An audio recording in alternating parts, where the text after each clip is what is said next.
Welcome everyone. I see we have a couple of people joining already. If everyone can hear me, say hello in the chat where you're talking from. Welcome to this amazing event that we have planned for this afternoon, and tell me everyone how you're feeling today. Hopefully everyone's awake from after a long day, and it's Wednesday, but we're getting there. Hello from Amsterdam.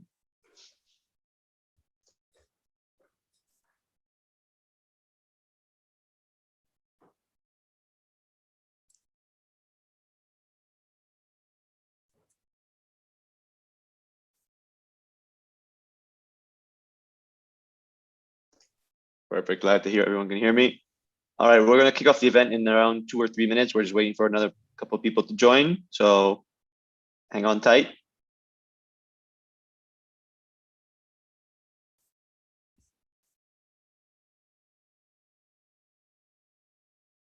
Oh, that's great. We've got someone from London, Madrid here.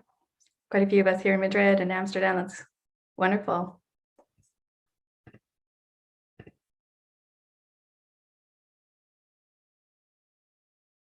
Oh, someone's from Peru. Hey, Bruno. And Ellie from Madrid.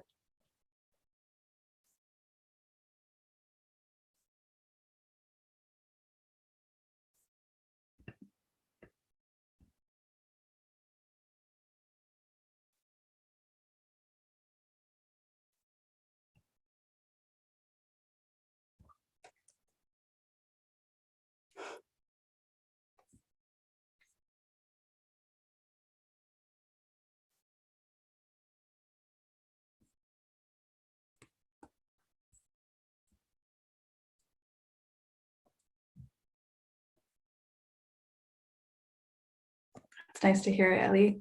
Sunny London, not rainy London.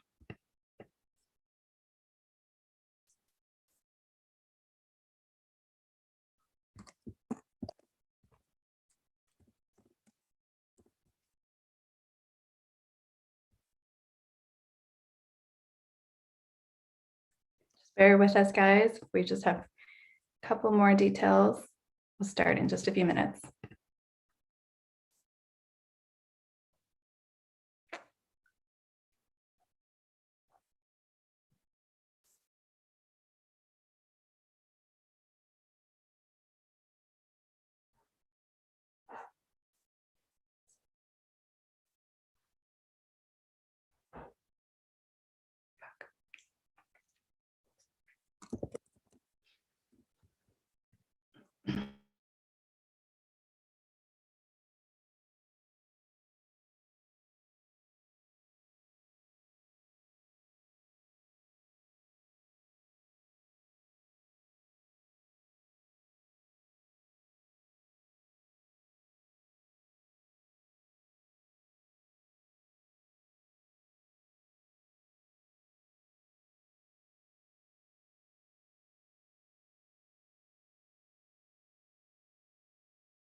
Just as we're waiting, I'll share a fun fact. My screen background was backwards.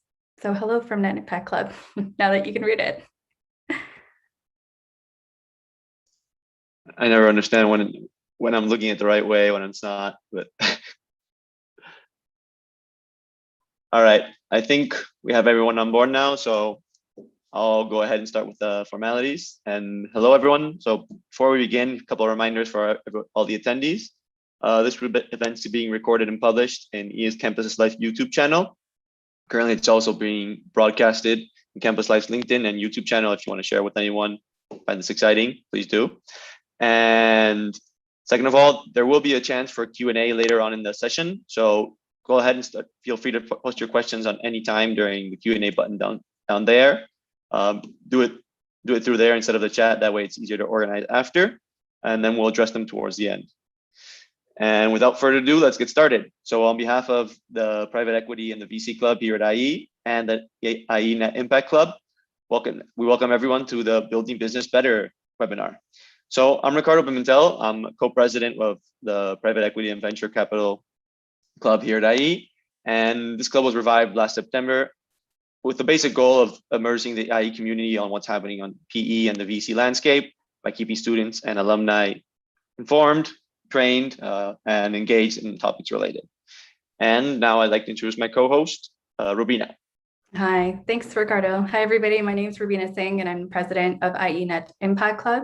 Our club's vision is to celebrate and inspire leaders to act ethically with integrity and always in consideration for their net social and environmental impact. As you know, today's talk will be moderated by Concepcion Aizi. So Concepcion is a seasoned international executive in the financial sector and banking industry with over 15 years of professional experience. At the World Bank Treasury, she focuses on designing customized financial solutions and risk management strategies for client countries and emerging markets. She is also responsible in her team for the climate change and environment financing agendas and provides advisory and capacity building services.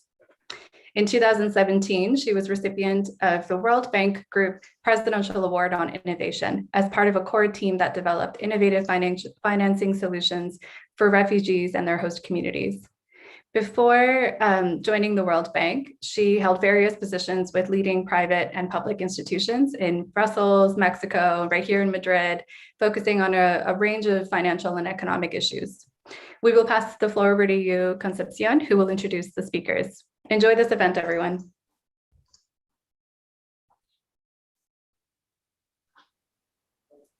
Okay, can you hear me now? Yes? Okay, perfect. Thank you so much. And thank you very much for inviting me to chair this great panel and this event. Very happy to be with you. And I'm teaching sustainable finance to some of you. And I think inside of the landscape, more and more, everything that has to do with venture capital and impact investment is becoming more and more important, especially given the how things are moving, no? And they need to first to look for impact and for higher returns. And then because it seems to be, I would say, like people are starting to be more and more aware that it's possible to do well by doing good. And this is becoming more and more relevant in society and in the decision making by investors. So let me, without further ado, to introduce most of the people that we have here. We have a great panel. So we have here Ines Rocha. She was born in Portugal, and she is graduated from economics from the University of Porto. Then she has a wide experience in Madrid, Dubai, and where she spent more of her time working in software deals. Now she is investment manager at North Kent's Venture Capital, where they are, by living up to the new normal, she accepted the offer to move to Stockholm without ever visiting the city. So Ines, welcome. We would like to hear more about venture capital and also how is Stockholm, if it live up to your standards or not. How was that? Hi, everyone. First of all, thank you so much for inviting me to be here. Super happy to tell you more about what we do. And yeah, Stockholm lived up to the expectations. So that was very, very good. And I'm super happy to tell you more about what we do at Norskan and answer your questions. Fantastic. Thank you very much, Ines, for being here with us today. So next one is Sofia Queiroz.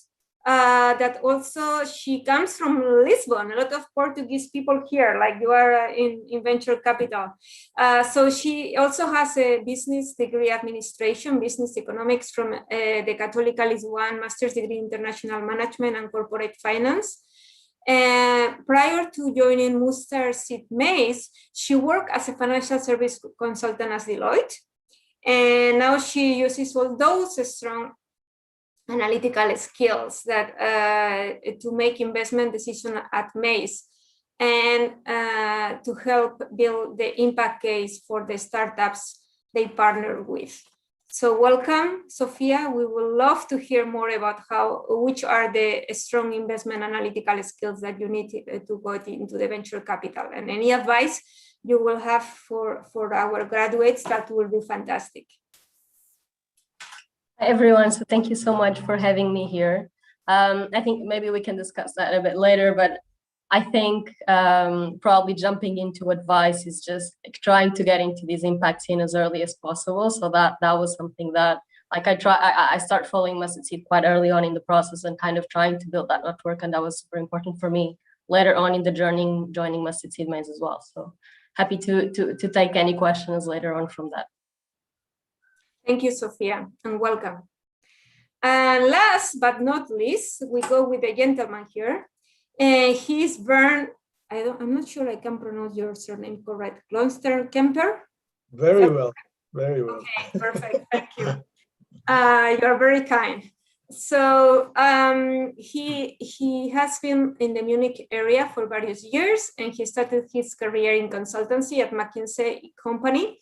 After his PhD in law, a law degree, and then he has been a project manager on the team that founded Planet Home, and which is an important player in the fintech and property tech space. He later became the CEO of the company and built the group to become one of the leading players in its Spain in this space, with more than 500 employees in Germany and Austria. And this experience led to a lot of working with the startups, which is not easy, to look into societal problems from the solution side. Currently, as a partner at Ananda, he mainly takes care of investment opportunities in the Benelux and the Nordics. So thank you very much, Bernd, and welcome to this panel as well. Thanks for having me, and pleasure, and looking forward. Hope it gets as interactive as it can. So please send in your questions. Yes, for sure. So we want this session to answer your possible questions and to be as interactive as possible. So please feel free to start already asking or as many questions in the chat, or maybe with your colleagues, Rubina and Ricardo, as many as you want. So I already have several questions I mean, based on your great backgrounds to some of you. But first, let's see, what is impact in venture capital, right? How would you define it? And if the three of you could tell us a little bit about this, that would be fantastic. So Bernd, I will start with you. Actually, I'm quite curious, like, especially based, because I mean, you will know that on the ESG, environmental and is something that is quite defined in the industry, no? But societal and social impact is something where maybe COVID has made us look at it a little bit more. But at least we haven't seen it so far, no? So how will you define venture capital, and how do you apply the ESG criteria into your venture capital? So we start with you, Bernd. Okay. Well, yeah, I mean, that's a big spectrum that you drew, but I think the first question you asked, I think that's the most relevant, is how do you define, or how do you have impact in VC?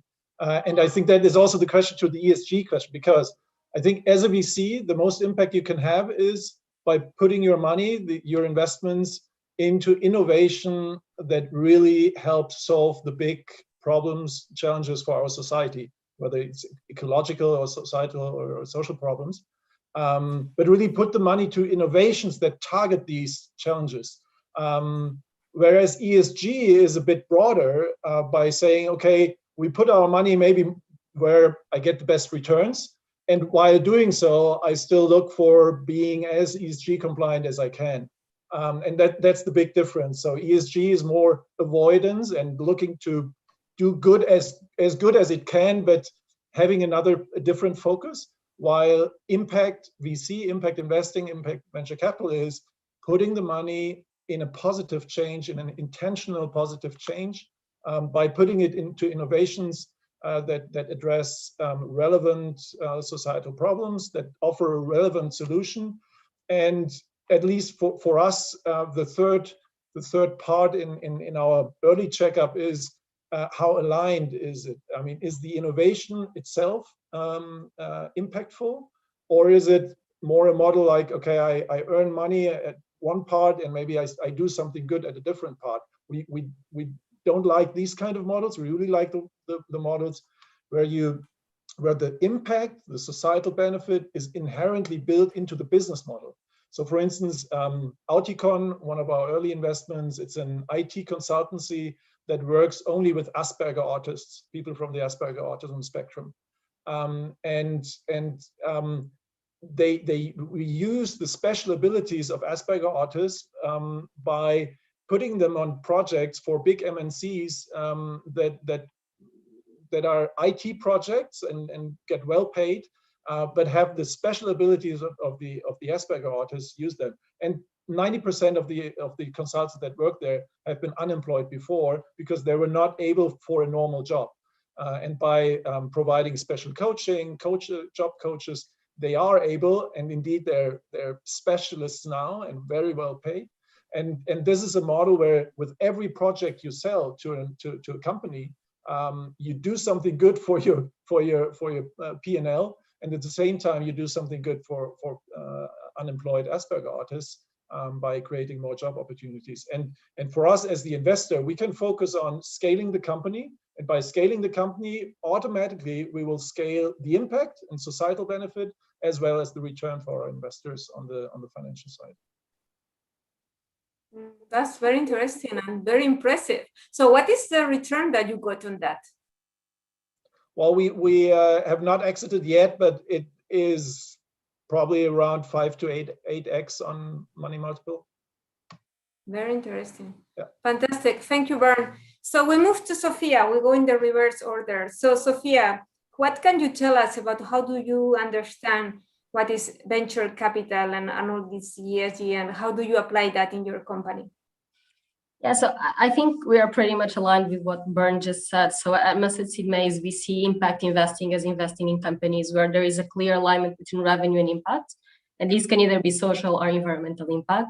So where impact is pretty much core to the business of the company. So we call this model a lot of lockstep model, in which by generating more revenues, you are automatically generating more impact. So we also look for companies where this blend is pretty much it's pretty much there. So I guess this is our first assessment. And then I guess the second point, which is important, is that we look into companies where this impact is measurable. So we need to defend the strong impact thesis, but we need to also be able to measure this impact thesis. So I think that's another point of how we look into impact startups. Yeah, and I think like everything that Bernd said, it's pretty much aligned with our thesis as well. So pretty much like sector agnostic if there is a strong impact alignment. So like we have been investing in businesses since healthcare, education, circular economy, sustainable consumption, but always where this lockstep of alignment of revenues and impact is aligned. Mm-hmm. Thank you very much, Sophia. That's a very interesting point. So Ines, we move to you. So same question, how do you understand venture capital, and how do you see that moving in your company as regards ESG? Yeah, no, super aligned with my colleagues too. I think one rule we have is if you remove impact, do you remove the business model? And that's kind of a criteria, right? So impact has to be the business model. So it can't be a company that's doing something and then they have an initiative that has impact. So it needs to be core. So that's like number one, I would say, how we define it. And then we do align ourselves very closely with the United Nations Sustainable Development Goals. So those are 17 areas of impact, where it includes climate action, no poverty, quality of education. So there's 17 of them, and you guys can check them because it's a very good framework. But ultimately, our ultimate mission is to build what we call impact unicorns. So it's not only a valuation of 1 billion, but it is a company that can affect 1 billion lives. And so for us, we're very focused on finding startups that have a tech element that allows the business to scale and to have this massive impact. So I think that's kind of our view on impact investing. Mm-hmm. That's very, very interesting. Thank you very much. So, and you talk about unicorns, and also I especially find very interesting what you said and very relevant, no? That you make sustainability and ESG part of your strategy. It's not that something on the side that is part of your corporate social responsibility, right? But you make it your core part of your core business. Yeah, so let's move now. Sorry, go ahead, Ines. No, I was going to say, yeah, absolutely. As Sophia said, increasing revenue has to be the same one-to-one with increasing impact, because that's the business model. Yeah. Okay, so let's move now to landscape and trends of the venture capital in this area. So we have seen what has changed in the landscape since you started Ananda in 2014. And yeah, and so for Sophia and Ines, that you are relatively younger in this landscape, why did you decide to enter in this space, and what trends do you see that excite most the venture capital world? So Bern, we start with you. What has changed in the landscape since you started Ananda in 2014? I think what has changed most is the amount of talent that goes into the sector. When I started, the amount of good deal flow, where you have an experienced founder team, a complete founder team, was, I don't know, I couldn't say a percentage, but below 10% of what we see now, clearly below, and the quality has grown tremendously. Nowadays, it seems like the best entrepreneurs who maybe once founded and successfully exited a business that maybe didn't do that good on the impact side, are now fully determined to say, well, the next thing I'm going to do is something really impactful, or really AAA candidates from great business schools that have a first good practical experience, that are fully committed to doing something good, giving back to the world and the earth. That motivation is really so strong that we nowadays see many more and many more qualified teams.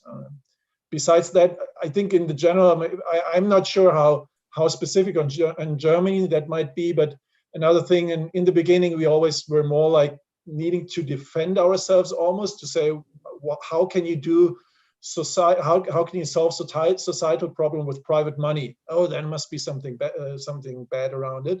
And I think this notion, especially during the last 2 or 3 years, gets more and more positive, and more like in Anglo-Saxon countries, where it is supernatural to say, well, yeah, especially private money should help solve societal problems. So this also is much easier than when we started. Okay, thank you very much. Though very interesting points, Bern. So Sophia and Ines, why did you decide to enter in this space? And what trends do you see that excites you the most? Why venture capital and not, for example, investment banking or any other thing?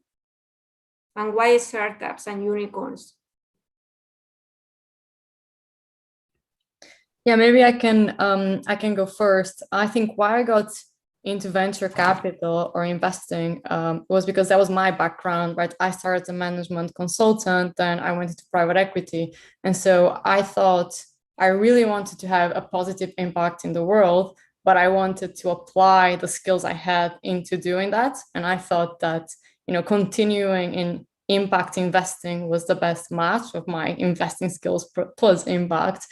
And then why venture capital? I think it's really interesting to just enable these companies that really need that first investment, that first person to believe in them, to again get to that unicorn phase. So for me, that was maybe perhaps more exciting than doing, an investment in a more mature company that already has that support and has other alternatives. So that's why I thought venture capital was really exciting from an enabling impact standpoint. Yeah, maybe I can share a bit as well. I think it's pretty aligned. So the way that I got into this space was first because I really wanted to start a career in VC, and I'm pretty much aligned with Inez in the sense that what really excites me about this is being able to be there for the company since early stage. So kind of, discovering design innovations very early and kind of have like a hand in the way that they kind of move their strategy towards achieving their goals. And in the second hand was because I really wanted to be involved in something that had meaning for me in my job. So I think having that purpose was something that I was looking for that. So that's where the VC and impact kind of is aligned in that sense.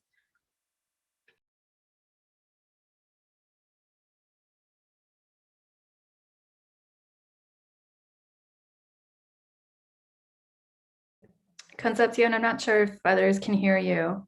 Although you're unmuted, you have the volume. Yeah, sorry. Yeah, I was just muted on my system. Sometimes I'm double muted. This just happens. Thank you. I don't know who said that, but thank you. So in order to have successful financial returns, venture capital needs the company to continue to grow and raise more capital. All your funds focus from seed Series B. Why do you focus on such early stage? That will be my first question. And the second one, is there enough liquidity and support from later stage investors in Europe to ensure this growth?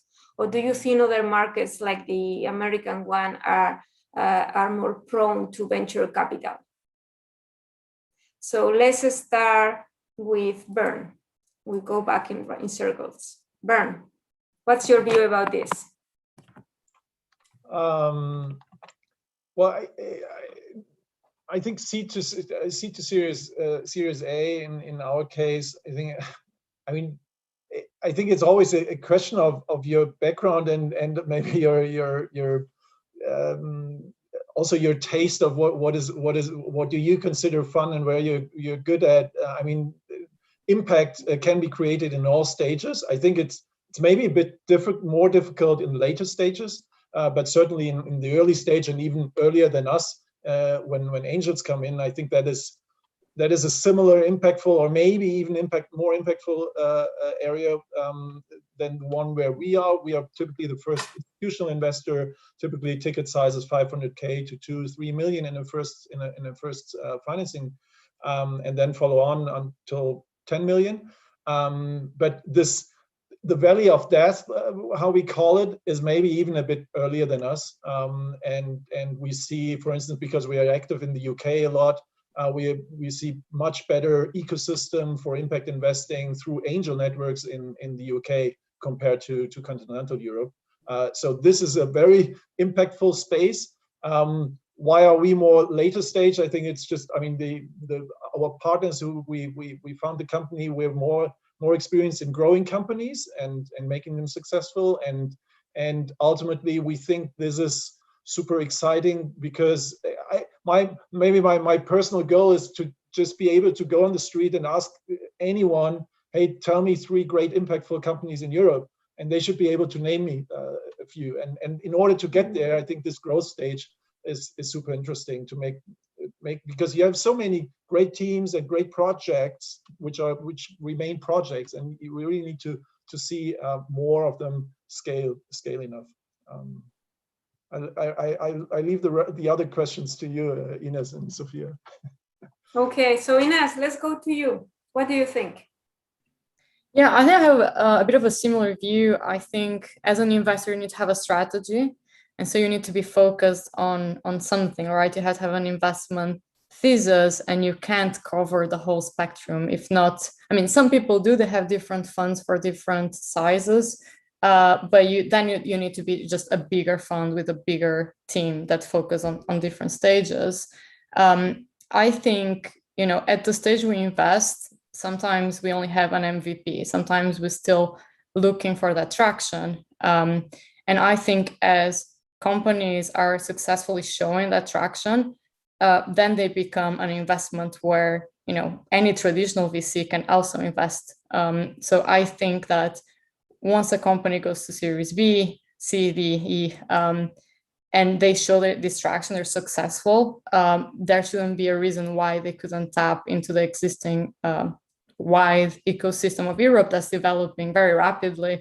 Of course, the US is much bigger, but I do think that Europe at this moment is really developing very well. So I don't see that as that much of a concern at the moment, yeah.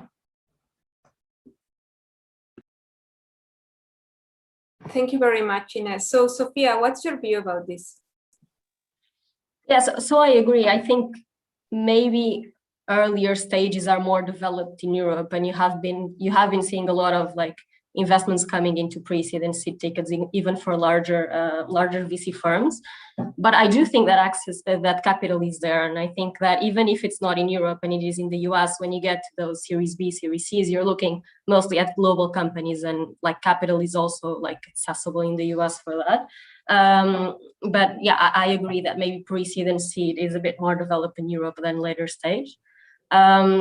Also because of the companies, right? So on average, I guess 17% of companies like from seed get to Series A. So like the pool is kind of smaller at those stages as well. In terms of why we focus on pre-seed, I think it's pre-seed and seed. I think it's kind of two sides. So first of all is the size of our fund. So we are a 40 million euro fund. Of course, we want to diversify our portfolio. We want to avoid concentration risk. So for us, it makes sense to play at this stage. And I think it also comes to like where the kind of a position where we want to help the companies to grow. So we like to have for our investment to be in monetary speaking and also speaking in terms of the strategy and our impact in assessing, like helping the companies. We want our ticket to be significant in the companies for that. So we actually like to be quite active in helping the companies with their daily strategy. So I think those two are kind of why we focus into this stage. And Sophia, let's start with you for the next question. So taking into account what you just said, are you worried about green impact washing at all? So I think like it's for sure like a concern for all impact investors, right? And it should come into mind when you do your DD. But I think like overall, people are being more concerned about this. So you have social media, you have investors, you even have regulators looking into this space and kind of proving the impact that companies are doing. And I think when you look into companies where revenues and like impact is pretty aligned, the risk kind of decreases a bit. So I think like for us, it hasn't been difficult to assess impact in the companies that we have been looking at. Mm-hmm. Okay, thank you. Ines, what do you think? Are you worried about that? Yeah, no, of course it's a concern. I think the role of regulators and kind of coming together to get a unified methodology on how to measure in a quantitative and qualitative way too, because not always possible quantitative. I think that's pretty good and something we should all move together. But as Sophia said, I feel from a company standpoint, we try to invest in companies where the impact is very clear. And during our due diligence, we always try to ask ourselves, is that a negative externality we're not taking into account? So that's pretty important in the due diligence. But I think regulators, and you see the European Commission is making a lot of effort, especially in environmental claims. I think that's definitely something to focus in the future. Thank you, Ines. So Bernd, how do you see this?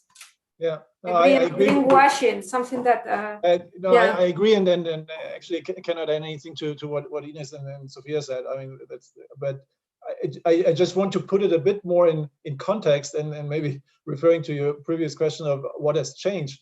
I mean, that is a problem we really were looking forward to have, because if impact is so sexy that everyone wants to have it, that is a great spot we are in. And we are coming from times, and just a few years ago, when founders told us after they pitched to us and we talked about impact, etc., they told us on their way out almost say, "Oh, that was so nice that we could finally openly talk about impact." Typically, we always shy away because the investors don't want to hear that. And now, so we're coming from that just a few years ago, where impact was a no-go for traditional VCs, and now everyone wants to have it. So I mean, I want to have that problem. Okay, so you don't see it happening right now in venture capital? Yes, no. What Ines and Sophia, it is happening, and we need to be careful. I was just saying, well, it is a problem that we were for years looking forward to, because impact was perceived as something.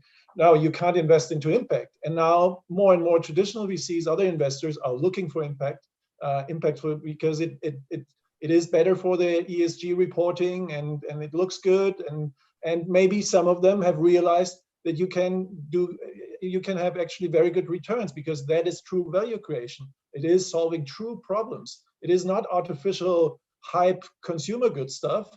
It is true societal problems that won't go away through the next, I don't know, trend changing.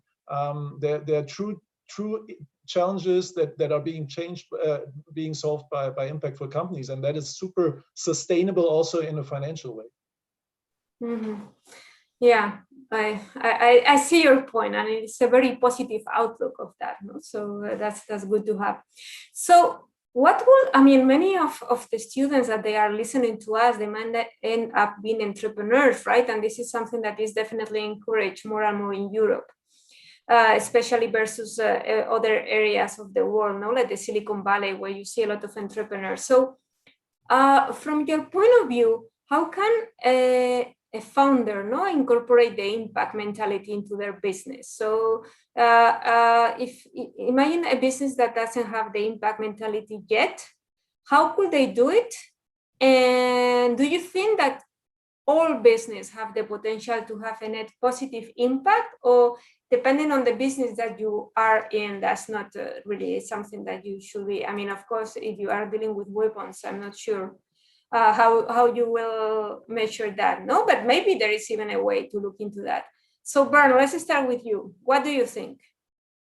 Is there a way for entrepreneurs to have a net positive impact in any case, and how? What do they need? What is the mentality of having an impact in venture capital? That's a good question. If we talk about ESG, I think it's easy, because I think that around these dimensions, every company can work and improve. On the impact side, I think coming back to the very first question, what do you define as impact? I think the way we three of us look at it, this is a pretty strict way on saying, well, we only want to invest into mission-driven and impact-driven companies that really have the positive change at the core and the heart of their model.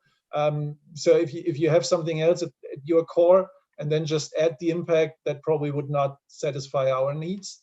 Why I would not say, well, okay, it's better if you look for impact than not looking for it. So I don't want to keep anyone away from trying to have impact with whatever they have. But I think the barriers to get into to be a true impact investing in the way we define it are a bit higher in terms of really solving a relevant problem for the society, having a relevant solution for it. The barrier is a bit higher. Thank you, Bernd, for that. Okay, so Sophia, from your point of view, what is the impact of venture capital mentality mean? What does it imply? I agree with what Bernd said. I think that impact can be incorporated in like businesses as a side thing. But I do agree that like for most like ventures that we see, impact is actually there in its core. So like the problem is the reason why the founders decided to create those startups, and that's pretty much core to the impact. So I kind of see that the companies that we've backed, impact has been there since the beginning, and the business was built around that mission-driven founder that wanted to solve a very specific problem. So I agree with everything that Bernd said. I do think that you can incorporate impact in businesses that are not built around impact, but we wouldn't, so it's not the type of businesses that we would also be looking for and that we would call like impact VC investing. Okay, thank you. Ines, what's your view on this?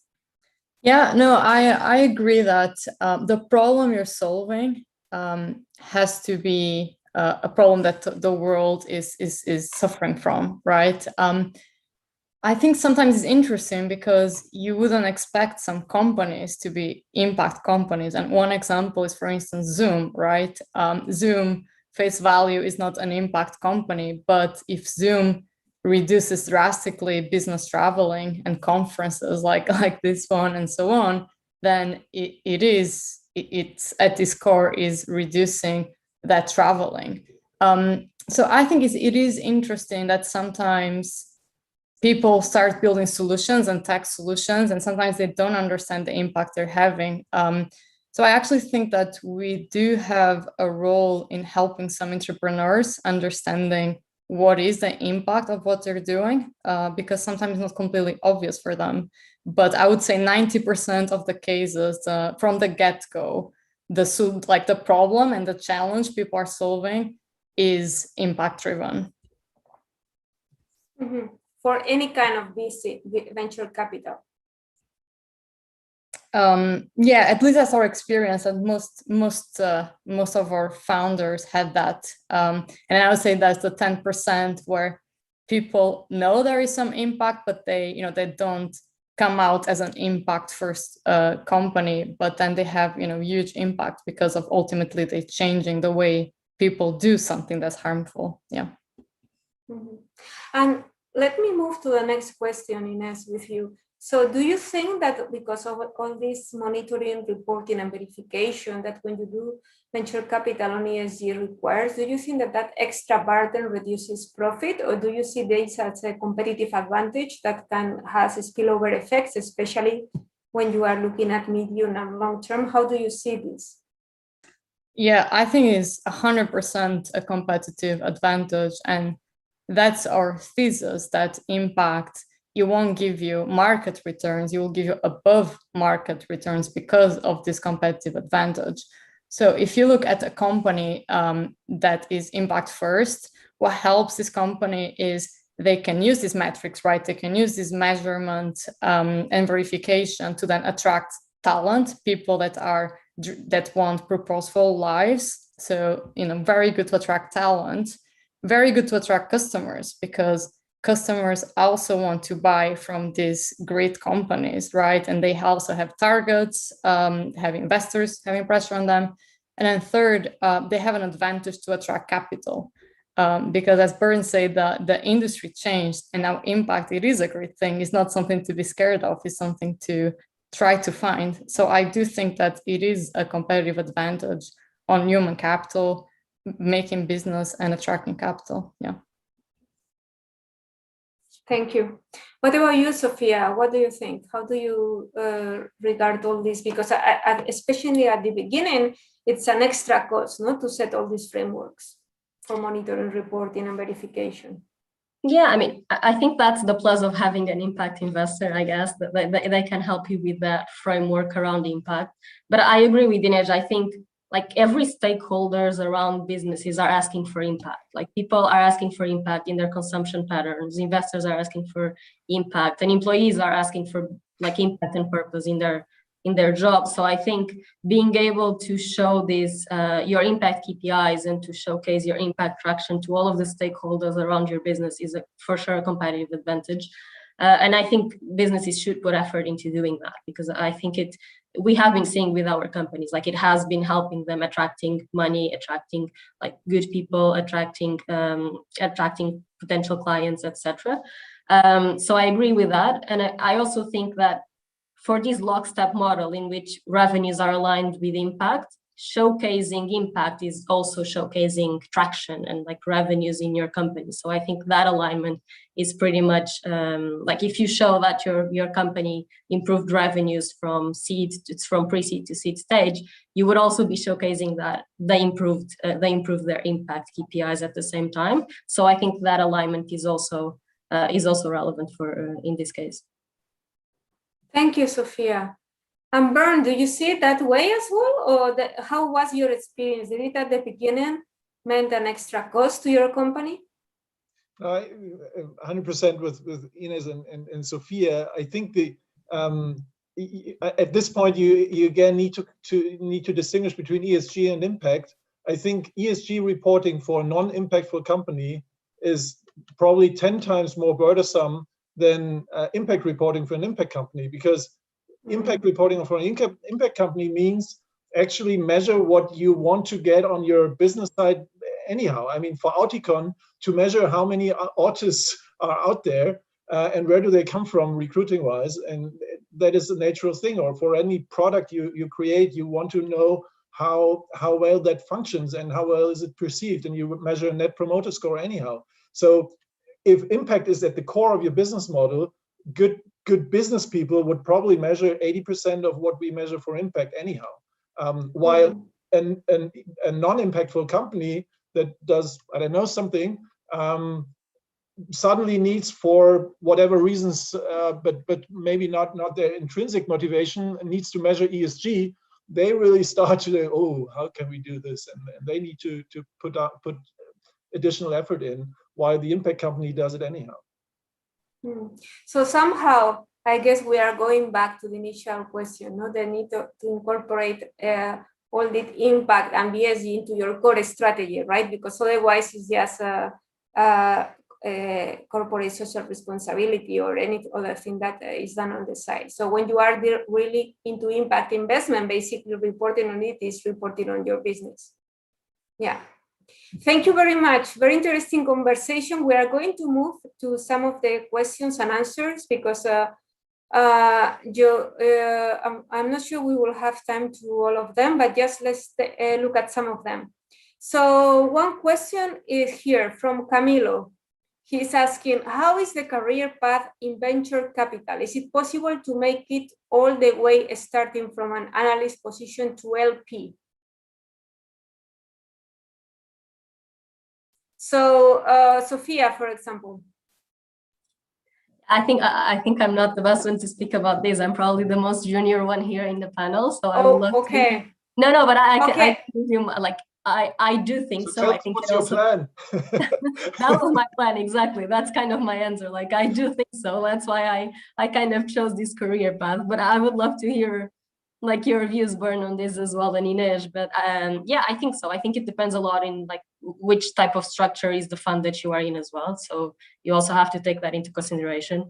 So I think it has to do a lot of like what is the mandate of the team and kind of how they work together, and what is like this is something that you should have aligned since the beginning when you enter there. Kind of like how do they envision your growth within the fund? But yes, I do think so. Okay, Bern, what do you think? Sorry, I'm assuming you are the most experienced one. Yeah, probably. No, I mean, I think they're like in traditional VCs. I think it depends on the background of the fund, and there are super successful ones that have partners that all come from consulting, all come from investment banking or whatever, or grew up as analysts to GP. In our case, we tend to like more a career where you have been on the other side and know how it feels to be on the other side. But it's just the way our culture works. So we think it's beneficial to know how it feels to be on the entrepreneurial side as well. Okay, thank you. Inês, do you expect it's possible to move? Yeah, no, 100%. Yeah, I think 100%. I think you see a lot of mix. You see people that start as analysts and are now partners. You see people that come in after spending some years in investment banking or consulting. But I would say, yeah, 100%. Mm-hmm. Okay, perfect. So let's move to Andrea. Andrea, she's asking a question on measuring impact. How important do you think it is to find the right way to quantify and measure impact? How can an LP currently compare impact between different impact funds? So Inês, since you have your mic open. Yeah, because I see that we have a lot of questions and we are running out of time. So please go ahead. No, yeah, I think it's definitely important to quantify, right? And that helps LPs understand where best to invest their money. And I think that's quite aligned with the effective altruism philosophy, right? So it is important to give LPs a view of this money is returning this output. Now, what is a bit harder is to compare different types of outcomes, right? So you can say you are reducing this disease by 50%, but here you are reducing hunger by 30%. So that's when it becomes a bit harder to see different types, things that are affecting people in different ways, maybe in different geographies, and make a choice. So sometimes it would be great if comparison was one-to-one and not qualitative and subjective, but I think it's ultimately not by the nature of what we're doing. And I would say that quantification is also very important to achieve objectives, right? That's achieve objectives and make sure you're not, as you said, impact washing. So quantification 100% important. Comparison is possible, but it's hard. Okay, thank you. So someone else, anonymous attendee, is asking about venture capital in emerging markets and developing countries. How climate action is benefiting the country societies that suffer from climate change most, but most investors are wrongfully associating high risks with emerging markets. If the venture capitalists are as impact-driven as they claim, why do they shy away from such investment opportunities? Bern, are you in emerging markets? No. So why not?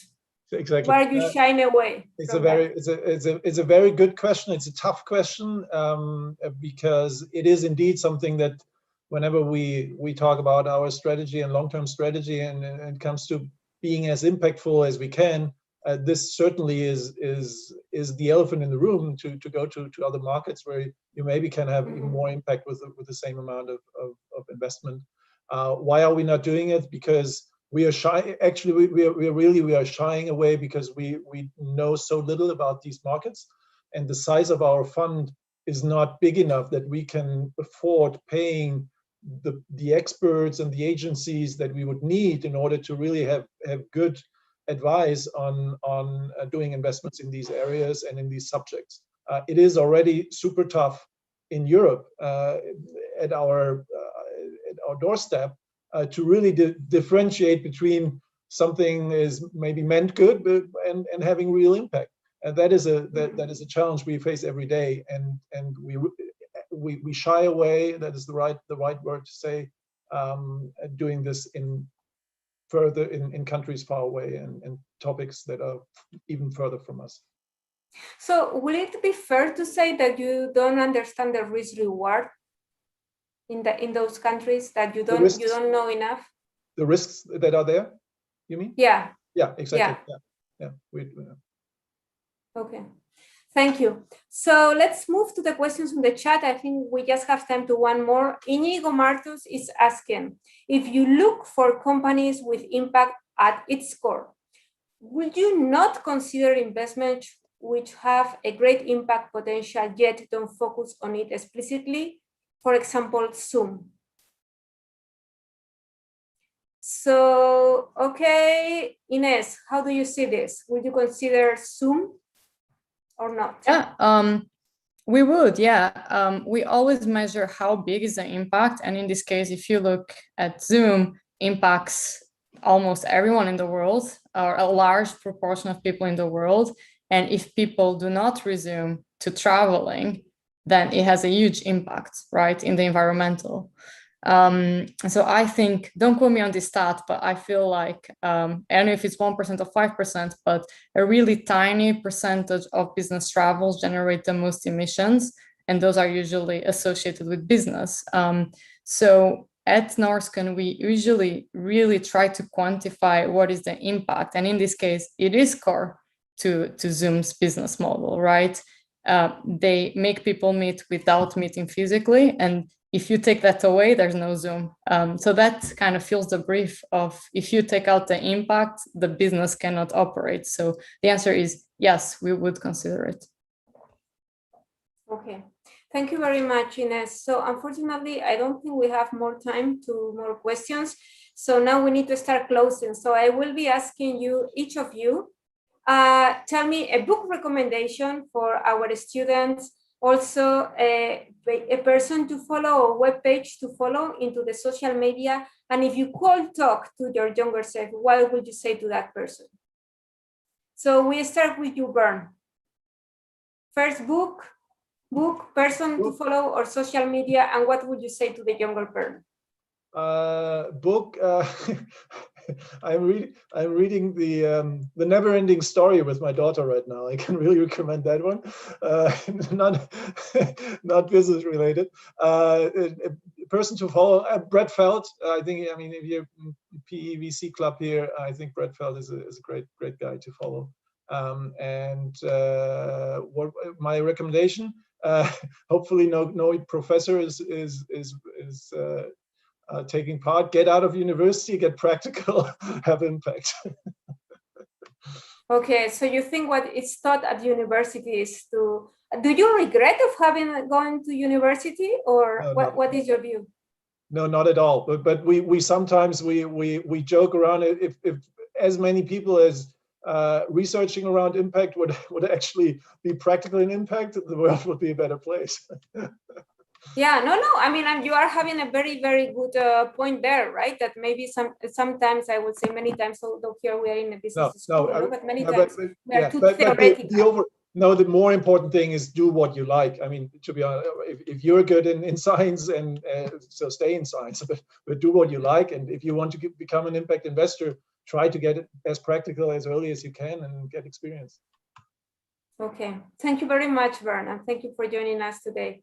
So, Sophia, same thing for you. Book, first people you follow, or webpage, and what would you say to your younger self? Although I see you very young, so.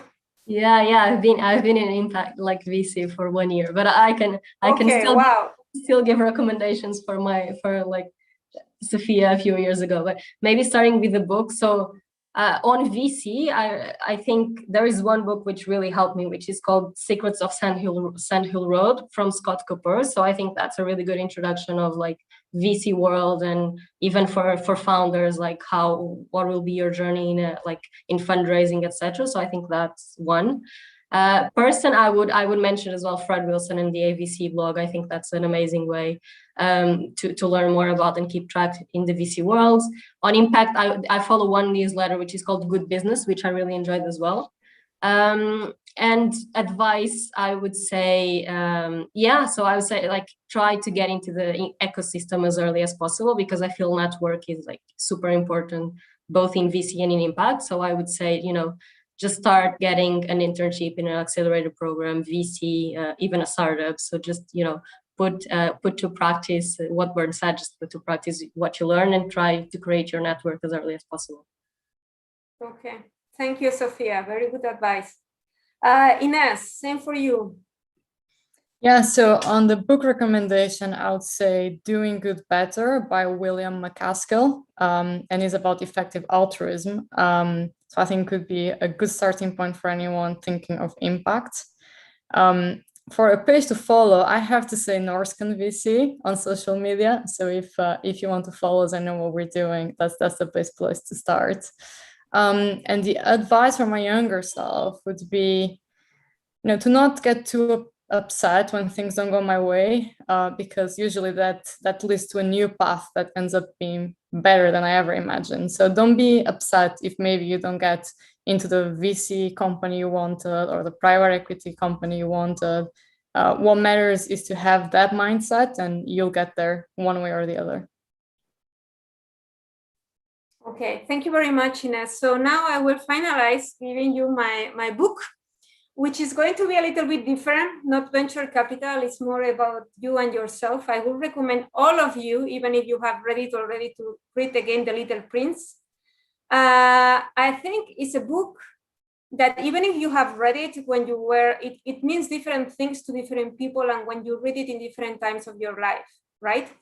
And I think venture capital, and it's anything in life, but especially when you are talking about values and ESG and society and sustainability, people that know who they are and they have strong values, they are able to show that, right? And to fight the biggest battles. And to get things in, like, for example, Vern was talking about Asperger's, and then make a 5% return on that, right? So how do you do well by doing good? I'm sure that Vern, some days he goes there and he says, oh my God, this is not going to work. But he stays there, and at the end of the day, that is working. So that will be my book. into the webpage and people to follow, I'm not really sure. But to my younger self, I would tell her, believe in you, believe in yourself, and don't be shy. No, sometimes, and especially, and I don't know, I would say women, we tend to be shy and about asking and about, or we believe that our ideas are not that good, or we are not good in science, no? When we ask questions, no, believe in yourself. I know that younger generations, you are more for that, but I would say just don't be afraid of being you. So with all of this, I want to close this session. Thank you very much to the Impact Club and the Venture Capital Club for inviting me to chair this session. I think I'm really thankful for Bernd, Sophia, and Ines' comments and their views in all of this from all over Europe. And well, I hope to see Bernd's company and Sophia's and Ines one day in emerging markets because it makes sense and they understand the risks.